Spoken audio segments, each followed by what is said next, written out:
Olá, pessoal, boa tarde. Sejam todos bem-vindos à nossa primeira sessão, né, do ciclo 4, né, do programa EFOP Diabetes Mellitus, um programa que vem capacitando profissionais de saúde de todo o Brasil, né, esses profissionais que acompanham pessoas com diabetes mellitus.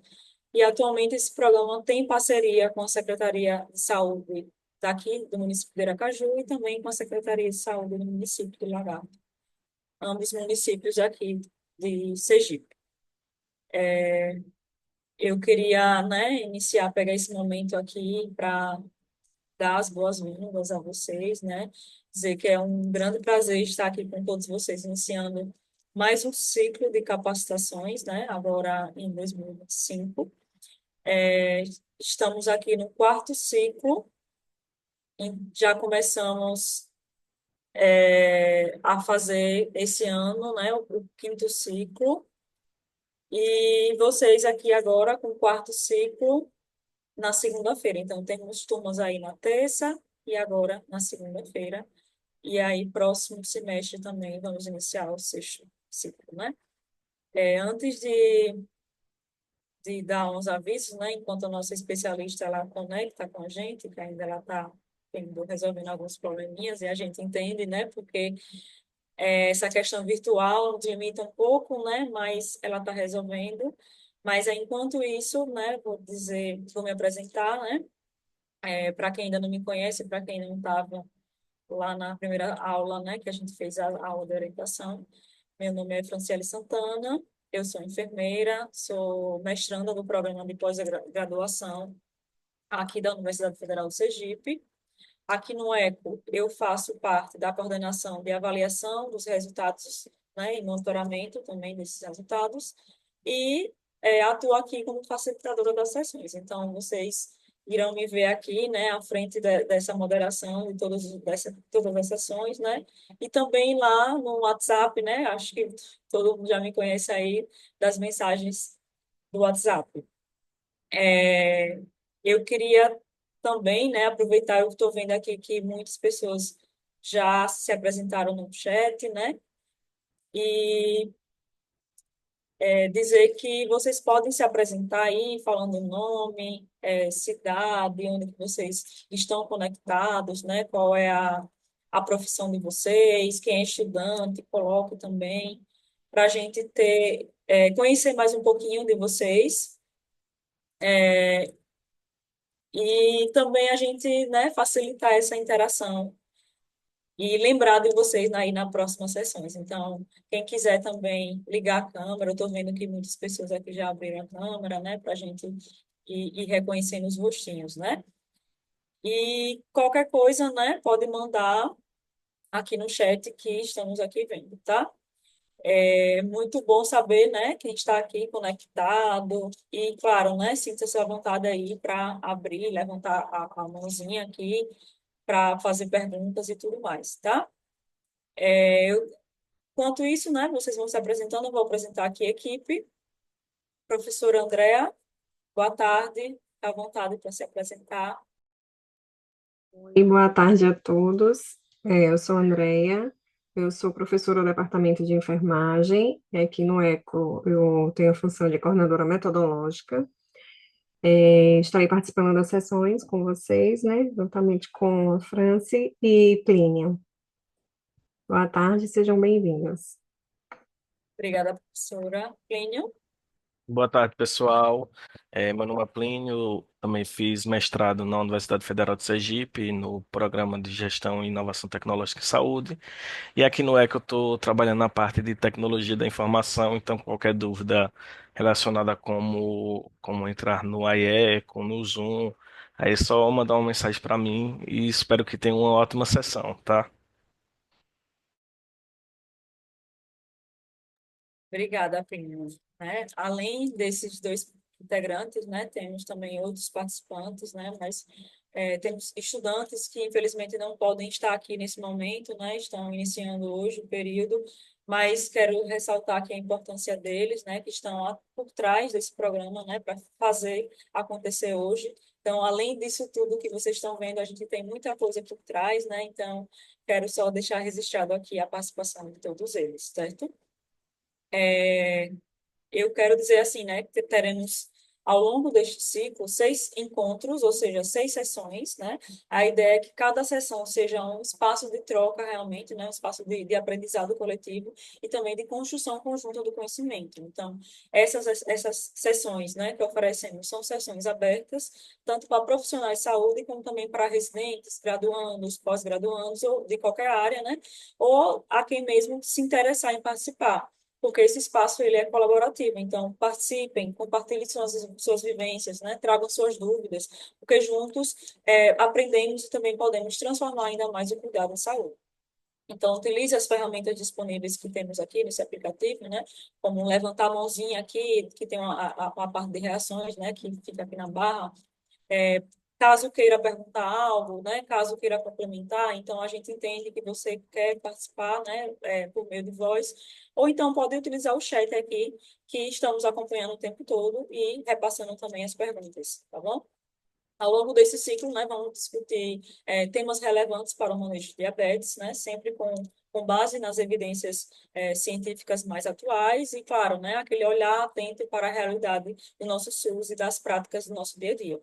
Então, antes de iniciarmos mesmo, né, queria lembrar que nessas nossas sessões, elas são compostas por 2 momentos, né? Teremos a apresentação didática feita pela nossa especialista convidada, a doutora Nathalie, que está aqui já presente. Boa tarde, Nathalie. E Boa tarde, Fran. em seguida, faremos a discussão de um caso clínico real, né, que foi enviado por um profissional de saúde, o Rômulo. Boa tarde, Rômulo, novamente. Seja bem-vindo. E aviso que apenas esse momento da apresentação didática, ele está sendo gravado, né? Vocês poderem ver que está sendo gravado. E logo mais disponibilizaremos no nosso site para vocês, né, assistirem, reassistirem e acompanhar também pelo material. A parte de discussão do caso, a gente não grava, então só apenas a parte didática mesmo, tá? E ao final das nossas sessões, sempre iremos disponibilizar no chat aí um formulário de satisfação, que é um formulário simples, né? Rápido e fácil de preencher, e também, através desse formulário, iremos contabilizar a frequência de vocês para a emissão do certificado no final do curso. Por que que é importante preencher, né? Tanto para o crescimento do programa, né? Porque traz a avaliação, então traz uma opinião de vocês, de melhoria, né? De sugestão do tema, como também para a gente certificar que vocês estão aqui participando para a emissão de certificado, certo? Então, caso esqueçam, não se preocupe que eu estarei lá lembrando a vocês no grupo ou até mesmo no pessoal lá no WhatsApp de vocês, tá bom? Bom, agora, né, vamos iniciar a apresentação didática com o tema, né, a nossa primeira sessão, com o tema de classificação, diagnóstico e metas de tratamento do diabetes. Será conduzida por essa parceira, né, muito especial do nosso programa, a doutora Nathalie. Ela tem residência e doutorado em endocrinologia, é professora do departamento aqui de medicina da Universidade Federal de Sergipe, supervisora do programa de residência médica em endocrinologia do Hospital Universitário aqui da UFES e também vice-presidente da Regional Sergipe da Sociedade Brasileira de Endocrinologia. Não é isso, Nathalie? Né?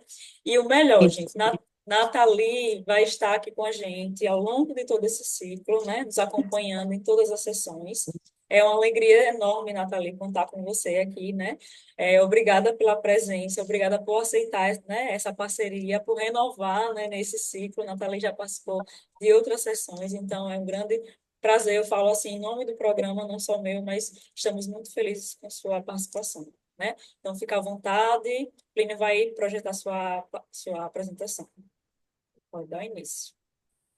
Boa tarde, agradecer a Franciele pela apresentação e pelas palavras. É uma honra estar aqui com vocês novamente, um projeto tão bonito, tão organizado, né, e que tem o objetivo de falar mais, né, discutir mais sobre diabetes, que é um tema tão importante para todos nós, né, principalmente vocês na atenção básica. E agradecer a Plínio também, que vai me ajudar, porque eu tive um problema técnico aqui com o meu computador, e ele vai ajudar em projetando os meus slides, tá, gente? Então, hoje, pode passar, por favor, Plínio? A gente vai falar, né, sobre classificação né, sobre metas e sobre o diagnóstico do diabetes, e a gente tem algumas atualizações importantes. Eu aproveito para já mostrar para vocês a diretriz da Sociedade Brasileira de Diabetes. Esse é um print do site, mas ele também tem aplicativo gratuito. Eu sugiro fortemente que vocês conheçam, que vocês usem no dia a dia. Essa diretriz está super didática, super acessível. É uma diretriz que não é feita para o especialista endocrinologista, é feita para todos os profissionais que trabalham com diabetes. Então, é uma diretriz muito interessante e sempre muito atualizada, tá? Então, convido vocês a conhecerem o que eu vou mostrar nessa aula hoje. Tá tudo baseado nessa diretriz nossa do Brasil. Pode passar. Tá dando um delayzinho aqui. Então, em relação à classificação, gente, eu vou passar forma rápida, porque eu sei que a maioria de vocês já conhece, né, o diabetes tipo 2, que é o principal diabetes que vocês vão tratar na atenção básica, né, que é o mais comum. Então, dentro do diabetes da classificação, a gente tem o tipo 2 e o tipo 1 como os principais, que a maioria das pessoas já ouviu falar. O tipo 2, ele está relacionado ao fenótipo de obesidade visceral, né, de quanto maior a idade, maior o risco de diabetes, mas não acontece só em idosos, e tem a ver com a síndrome metabólica, né? A gente sabe que o diabetes tipo 2 está intimamente atrelado à resistência insulínica, à hipertensão, né, a outros fatores de risco cardiovasculares, lipidemia, e tudo passa ali pela gordura visceral e aumento da resistência insulínica. Então, as nossas discussões, a grande maioria aqui vão ser voltadas para o diabetes tipo 2, mas a gente também vai ter uma sessão sobre o diabetes tipo 1. Por quê? Porque o diabetes tipo 1, ele vai acabar tendo que ir para o especialista, né? Tá na própria diretriz do SUS de mandar o paciente para o suporte com o especialista, mas ele não vai deixar também de ser assistido pela atenção básica. Então, é importante que todos conheçam. O diabetes tipo 1 a gente sabe que começa mais cedo, em geral em criança e adolescente, mas também pode começar em adulto, e é um diabetes em que falta, né, a insulina, ela deixa de ser produzida pelo corpo por causa de um ataque lá às células beta. A gente tem o diabetes gestacional, que é um tipo à parte, a gente vai ter uma discussão própria, e os outros tipos de diabetes que são mais raros, diabetes genético, diabetes porque a pessoa tem alguma doença no pâncreas, uma cirurgia, uma pancreatite, o diabetes relacionado a excessos de hormônios como a acromegalia, o Cushing, enfim, outras causas mais raras que vão ficar mais no âmbito do especialista e não da atenção básica. Pode passar o próximo. Então, essa diferenciação do diabetes tipo 1 e tipo 2 chama atenção que no DMI, isso aí são as características gerais, gente, mas não são exclusivas. O DMI1, de uma forma geral, ela começa de uma forma bem abrupta, bem sintomática. A pessoa estava bem, do nada ela começa a ter poliúria, polidipsia, perder peso, né? E aí aquele diagnóstico é feito. O DM2, em geral, ele tem uma evolução muito lenta, por isso que a gente tem indicação de rastrear, tá? Mas nada impede que o DM2 faça diagnóstico já com muito sintoma, tá? O mais comum de ter no jovem é o DM1, e o mais comum de ter história familiar, gente, é o DM2. Todo mundo às vezes pensa que o DM1 é mais comum ter história familiar e não. A questão genética está mais atrelada ao diabetes tipo 2, que também está mais relacionado à obesidade, né? À acantose, que tem a ver com a resistência insulínica, e a cetoacidose é mais comum, não exclusiva, mas mais comum no diabetes tipo 1, que também tem os anticorpos, como é uma doença autoimune, tem anticorpos positivos, e o peptídeo C, que é um marcador da função pancreática, está baixinho no diabetes tipo 1. Pode passar.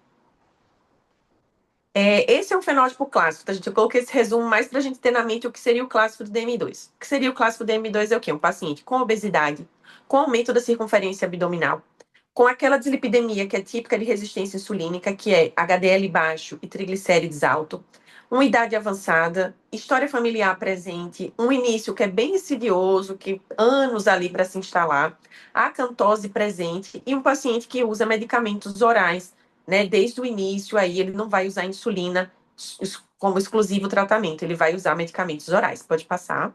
Já o diabetes tipo 1, já tem a figura aí da menininha, né? O mais comum a criança, não é exclusivo. O mais comum criança e adolescente, um peso normal. Vai ter que usar insulina, né? Desde o início, é o tratamento padrão. Não tem história familiar na maioria das vezes. Tende a começar com sintomas do nada, né? E tem mais facilidade para cetoacidose. E também são pacientes que, em geral, vão ter os anticorpos positivos e o peptídeo C, que é o marcador da função pancreática negativo. Pode passar. Então, a classificação, de uma forma geral, né, para atenção básica, o que tem que ter em mente é a diferenciação do tipo 2 e do tipo 1. O que eu quero mais chamar a atenção nessa aula, gente, é a questão do diagnóstico de diabetes, sabe? Que eu acho que é o principal aspecto que a gente tem que discutir hoje. Por quê? Porque é uma doença muito prevalente e porque houve essa atualização super recente da Sociedade Brasileira, foi ano passado, se eu não me engano, que saiu essa atualização. em que a gente tem mais um critério diagnóstico, tá? Essa tabelinha eu tirei da própria diretriz. Vocês veem que a gente tem 5 critérios diagnósticos para diabetes. E aí eu abro um parênteses, né? Chamo atenção para vocês que glicemia pós-prandial não é critério diagnóstico para diabetes, tá certo? Você pode usar para um controle do diabetes, mas você não pode usar para ter diagnóstico, tá? Quais são os parâmetros que a gente usa para dar diagnóstico? Glicemia de jejum, glicemia ao acaso na presença de sintomas, tá? Que são aqueles 4Ps, poliúria, polidipsia, polifagia e perda de peso. O TTGO, que é o teste de tolerância oral à glicose, a gente antes só tinha o de 2 horas. Agora a gente tem um TTGO de 1 hora, tá? Nos dois TTGOs, a sobrecarga é com 75 gramas de glicose, tá? O paciente vai tomar uma garapinha doce, não sei se alguém aí já tomou, uma garapinha doce com 75 gramas de glicose, a mesma sobrecarga também para gestante, hoje em dia é padrão, 75 gramas. E você pode dosar a glicemia 1 hora depois e também 2 horas depois. Agora você tem esses dois parâmetros para diagnóstico, além da hemoglobina glicada. Percebam que glicemia pós-prandial não está nessa lista. E uma glicemia 2 horas após TTGO é diferente, é 2 horas após uma sobrecarga padrão, tá? Quais são os pontos de corte? Vocês estão vendo aí as 3 tabelas, as 3 colunas. Vocês estão vendo que tem glicemia normal, tem diabetes e tem o meio do caminho ali, que é o pré-diabetes. Então, o que seria diagnóstico de diabetes? Um jejum maior ou igual a 126, uma glicemia ao acaso com sintomas maior ou igual a 200, um TTGO de 1 hora maior ou igual a 209, um TTGO de 2 horas maior ou igual a 200, e uma glicada maior ou igual a 6,5, tá? Na primeira coluna aqui, a gente vê o normal, abaixo desses valores é normal, e um valor que fique no meio do caminho é considerado pré-diabetes. Se eu só tiver alteração de glicemia de jejum, é um subtipo de pré-diabetes chamado glicemia de jejum alterada. Se eu só tiver alteração do TTGO, é um subtipo chamado intolerância à glicose, tá? Então, para eu dar diagnóstico, gente, seja de pré-diabetes ou de diabetes, de uma forma geral, eu preciso de 2 valores, tá? Não do mesmo exame, pode ser de exames diferentes, mas eu tenho que ter 2 valores na mesma faixa. 2 valores na faixa de pré-diabetes ou 2 valores na faixa de diabetes para a gente fechar esse diagnóstico. Pode passar? Qual é a exceção? A exceção é esse slide daí, gente. Se eu tiver sintomas clássicos de diabetes, os 4Ps, e uma glicemia ao acaso maior ou igual a 200, eu já fecho o diagnóstico de diabetes. Então, vocês que estão aí na atenção básica, vocês recebem um paciente, por exemplo, no acolhimento, né, sem exames, que chega assim mal, aí ele passou na triagem no acolhimento da enfermagem que fez os sinais vitais, por exemplo, viu que ele não estava bem, fez uma glicemia capilar, aí deu HI, ou deu 400, ele disse que não tem diabetes. Você vai conversar com ele, ele tem poliúria, polifagia, polidipsia, perdeu peso. Você fecha o diagnóstico ali de diabetes. Se é tipo 1, se é tipo 2, você vai ver a história clínica para ver se é tipo 1 ou tipo 2. Mas o diagnóstico de diabetes ali está firmado. Você vai pedir exames de sangue, com certeza, né, com glicada, tudo, mas o diagnóstico com um valor maior ou igual a 200 e os sintomas clássicos, você pode fechar naquela avaliação, tá? Você não precisa de outros exames de outros valores, mas não sendo essa situação, eu preciso ter no mínimo 2 valores, certo? Pode passar. Demorando um pouquinho aqui. Então, aí o que é que eu chamo a atenção para vocês, gente? Essa tabelinha aí é a tabelinha que está na diretriz, né? É importante que vocês tenham essa diretriz à mão sempre para checar, né? A gente não precisa decorar tudo hoje em dia, a gente tem as informações à nossa disposição, né? É importante a gente saber onde encontrar, né? E quando utilizar. O que, que eu quero chamar a atenção nesse slide? A Sociedade Brasileira de Diabetes baixou o ponto de corte para rastreamento para 35 anos, tá? Então, agora no Brasil, a indicação, e como vocês trabalham em atenção básica, vocês têm tudo a ver com rastreamento, né? Vocês estão ali na primeira linha de contato com a população. Então, a indicação é que acima de 35 anos, gente, ali a palavrinha é universal. Rastreamento universal para diabetes. Não importa se tem obesidade, se tem história familiar, não importa. Todos os adultos a partir de 35 anos têm que ter um rastreamento para diabetes tipo 2. Por quê? Porque é uma doença silenciosa, e doença silenciosa cabe rastreamento. Diabetes tipo 1, não. A gente tá falando aqui de rastreamento para DM2, porque DM1 é diferente, DM1 já dá sintoma, tá? Então, acima de 35 anos, esse ponto de corte era 45, tá? Então, acima de 45, vocês vão rastrear todo mundo com o quê? Glicemia de jejum e glicada, tá? Menos de 35 anos, aí você não rastreia todo mundo. Você vai rastrear de acordo com esses critérios. Quem tem sobrepeso ou obesidade e mais um fator de risco. São fatores de risco intuitivos. História familiar, doença cardiovascular, hipertensão, dislipidemia, mulheres com ovário policístico, tá? Então, esses vão merecer rastreamento. Outra coisa lá no final, quem tem pré-diabetes, quem teve diabetes gestacional, também merece o rastreamento, tá? Então, a partir de 35, história de pré-diabetes, história de diabetes gestacional, rastreia todo mundo. Menos de 35 anos, eu vou rastrear se tiver excesso de peso e esses fatores de risco, tá? Vocês estão vendo ali que na última linha tem um fim de risco de alto ou muito alto risco. O que, que é isso? Pode passar, por favor. Esse não é nada demais, é um questionário de risco, tá? Que a diretriz incorporou. É esse questionáriozinho que vocês estão vendo aí azul, um questionário muito simples, que qualquer um de vocês pode preencher até para vocês mesmos, para saber o risco de vocês terem diabetes tipo 2. Então, o FIN de Risk o FIN vem de Finlândia, né? Que foi um questionário de um estudo finlandês, que a SBD incorporou para justamente estimar o risco de diabetes para pessoas menores de 35 anos, porque a gente já viu que a partir de 35 eu rastrei todo mundo, né?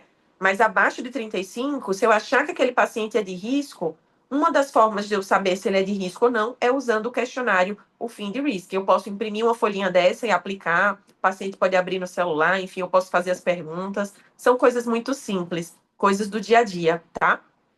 É muito, muito interessante. Pode passar. E aí, se ele for de alto ou muito alto risco, aí a gente vai rastrear. Então, o que a diretriz diz pra gente? Para você rastrear quais são os primeiros exames, glicemia de jejum e ou hemoglobina glicada, tá? Eu posso rastrear com os dois, ou eu posso pedir uma glicemia de jejum e depois pedir outra, tá? Esses são os dois exames. Pode passar. E se o paciente tiver pré-diabetes, é recomendado que você faça um TTGO de 1 hora. Aí você diz, nossa, e por que essa invenção desse TTGO de 1 hora, né? De onde foi que ele saiu? A gente já tinha um TTGO de duas horas. Qual é o pulo do gato do TTGO de 1 hora, gente? Por que ele foi incorporado pela sociedade? Porque ele é mais precoce. O exame que altera primeiro é o TTGO de 1 hora. Então, se você quiser ser mais sensível na sua detecção de pré-diabetes, esse é o melhor exame. Então, se o paciente, por exemplo, tiver uma glicemia de jejum, uma glicada normais, mas ele for de alto risco, você pode pedir um TTGO de 1 hora para ele, porque é o exame que vai alterar primeiro. Então, se ele tiver um pré-diabetes, eu quero saber se já virou um diabetes, o TTGO de 1 hora seria o exame mais sensível, tá? Por isso que a diretriz traz essa recomendação. Pode passar. Então, isso que eu falei, se eu rastreei inicialmente com jejum e glicada, que é o recomendado, e deu negativo, antigamente, que eu digo antes dessa diretriz, qual era a recomendação? Deu negativo, acabou, segue a vida, bola para frente. Pode passar. Agora é um pouco diferente. Se eu fiz esse rastreamento inicial e deu negativo, e o meu paciente tem 3 ou mais fatores de risco, ou eu fiz aquele fim de risk dele e deu alto ou muito alto risco, eu tenho indicação de pedir TTGO de 1 hora para complementar a investigação, se ele tem diabetes ou se ele tem pré-diabetes. Aí você pode pensar, mas por que eu não peço TTGO de 1 hora de cara? Quem está na prática sabe, né? TTGO não é um exame tão fácil, tão simples de fazer. Não dá para pedir para todo mundo igual glicado e jejum, né? Então, lembrem, a recomendação agora é, se todo rastreamento deu negativo, mas a pessoa for de alto risco, ou pelos fatores de risco que a gente já conhece, ou pela pontuação lá do score, eu peço TTGO de 1 hora. Pode passar. E se ele tiver poucos fatores de risco, ou for de baixo risco, tá bom. Vida que segue, repete 3 anos os exames, tá? Para o baixo risco. Pode passar.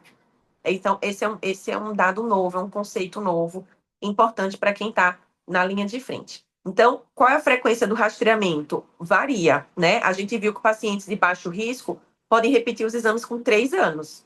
Já pacientes que têm critérios, né, que têm um risco maior, que têm pré-diabetes, eles vão repetir com 1 ano até com 6 meses. Pode passar.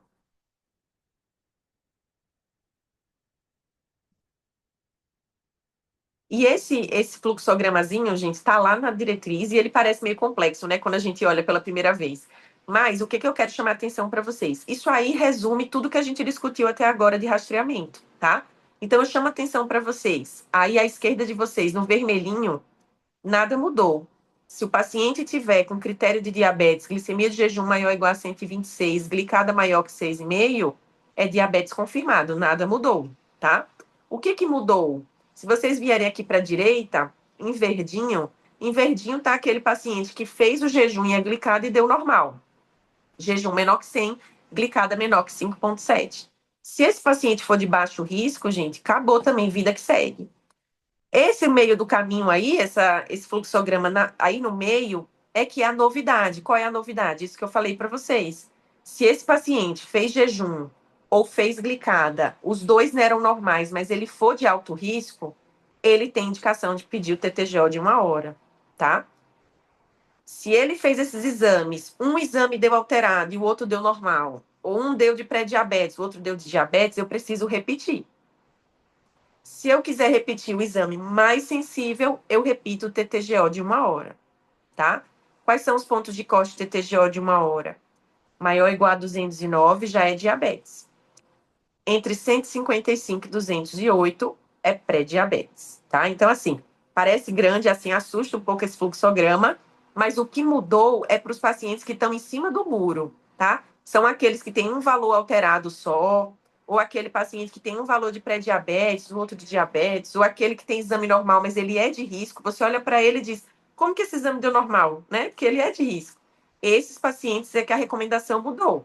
A gente tem que ser mais incisivo e mais sensível para rastreados. Mas o de alto risco, o que fechou já diagnóstico, continua igual. E o que for de baixo risco com exame normal, continua igual, tá bom? Pode passar.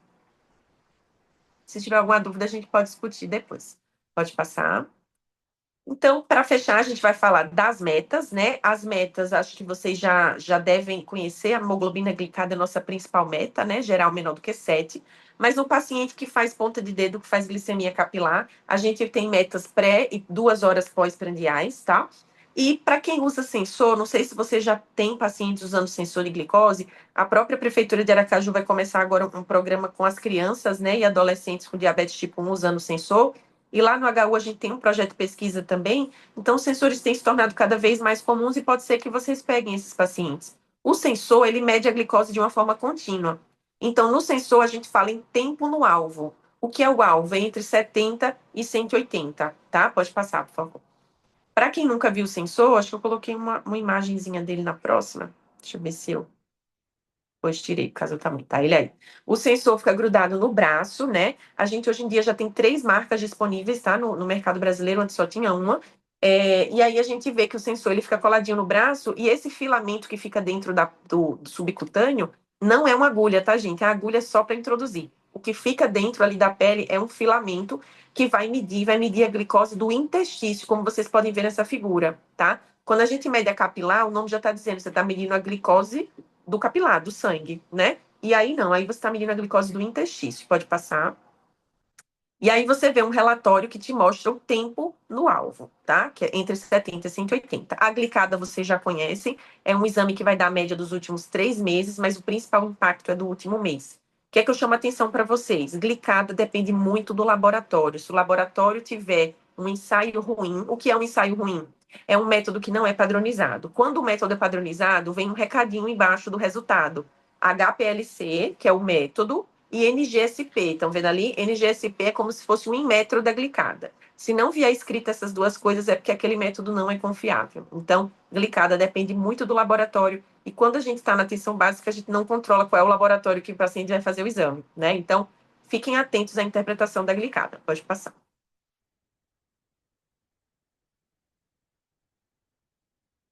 Então, a meta de glicada para todos, a princípio, é menor do que 7. Pode passar. A gente sabe para prevenir as complicações microvasculares.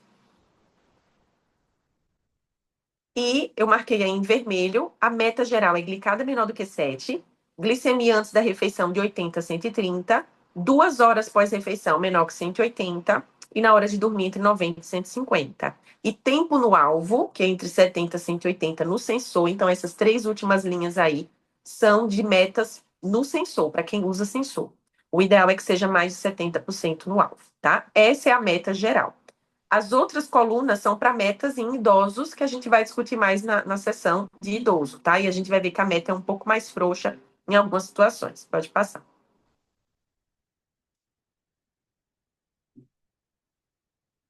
E aí eu vou detalhar mais quando a gente for discutir idoso, mas um idoso saudável vai ter uma meta parecida com um adulto, mas um idoso comprometido já é uma meta de 8,5 e no idoso com a doença em fim de vida, nem vai ter meta de glicada, é mais focado na qualidade de vida. Pode passar. E o que eu falei de tempo no alvo, só um exemplo para vocês. No sensor, ele traz um relatório desse jeito, mostrando na porcentagem do tempo quanto o paciente ficou em cada faixa de glicose, então é bem visual. Pode passar. E essa tabelinha que a gente usa, né, dos horários para medir a glicemia, só um exemplo para vocês. Pode passar. E aí eu deixo sugestão de 2 episódios de podcast que eu participei. Um sobre pré-diabetes, pode passar, e outro sobre diabetes, vários aspectos, que depois quem gostar de podcast aí, né, eu gosto, eu sei que a Franciele gosta também. Qualquer coisa a gente passa o link depois, tá? Tá em qualquer tocador, aí fica a dica para vocês se quiserem se aprofundar mais, tá bom? E era isso, fico aqui à disposição para a gente discutir. Obrigada. Obrigada, Nathalie. Realmente, podcast otimiza muito tempo, né? Eu sou suspeita porque eu assisti todos o que você indicou. E vai assim, mesmo que a gente não tenha aquela atenção, né, de estar ali estudando, mas só de estar ouvindo, aproveitando em viagens, lavando um prato, né, fazendo qualquer coisa, já é um conteúdo a mais, né, para a gente Exatamente. revisar. Eu gosto muito. Eu também. Bom, a gente vai abrir, né, esse tempo aí para perguntas, certo? Então, quem quiser fazer alguma pergunta, Nathalie, pode, né, se manifestar aqui, tanto no áudio, então no chat. Mas eu vou aproveitar rapidinho para perguntar, né, mais uma curiosidade, Nathalie, que a gente sabe, né, que às vezes a minha dúvida, ou então a minha curiosidade pode ser a de alguém também aqui.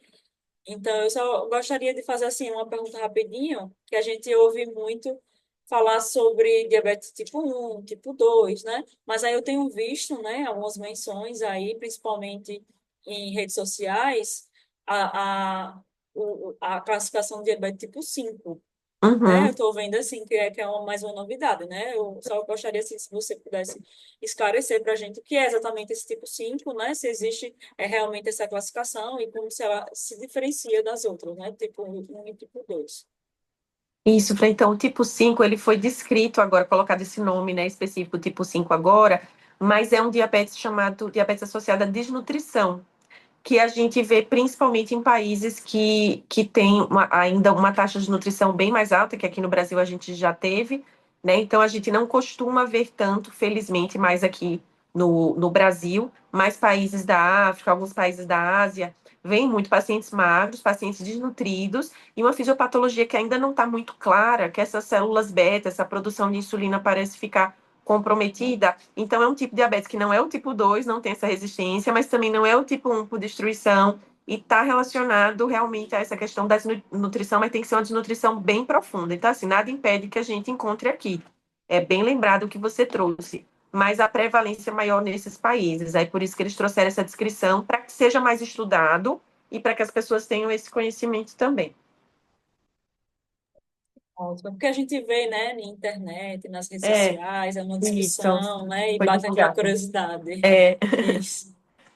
Bom, até por enquanto não estou vendo nenhuma pergunta. O Jefferson perguntou sobre o aplicativo, mas é o podcast que ele se refere, então, né, irei passar com mais calma aí para vocês lá no grupo, certo?